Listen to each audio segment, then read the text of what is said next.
Let's get white hot for Jesus instead of living lukewarm. Top of the morning to you. I hope you're inspired by this message as much as it was inspiring to me to receive it. Listen up.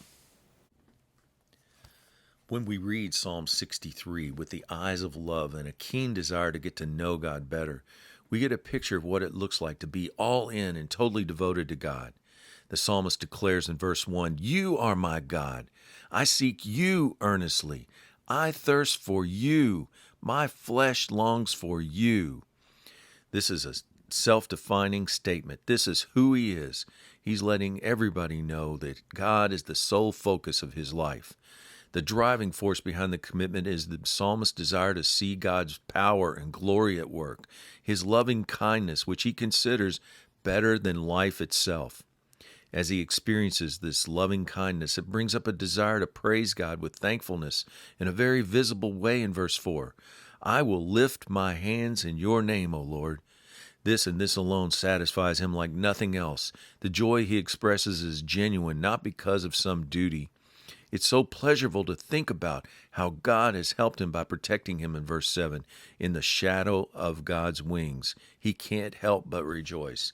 These experiences lead only to more commitment in verse 8.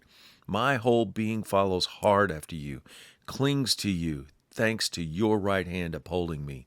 The beneficial byproduct from this complete commitment is the psalmist's enemies will be destroyed in a very violent, visible way.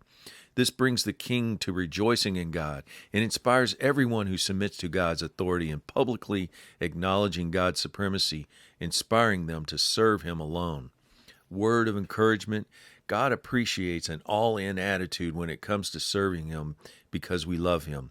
When he is all we think about, when he alone satisfies us, when we value our time with him.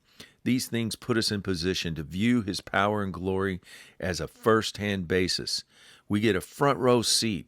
What he can't stand are those who are lukewarm, as described in Revelation 3:16. "Because you are lukewarm and neither hot nor cold, I will vomit you out of my mouth." This is the exact opposite of what the world expects and wants to see from Christians. They'd rather see lukewarm Christians because white-hot Christianity makes them uncomfortable, as it reminds them how far away their relationship is with the Lord. So let's just all stay white-hot for Jesus. Have a great day.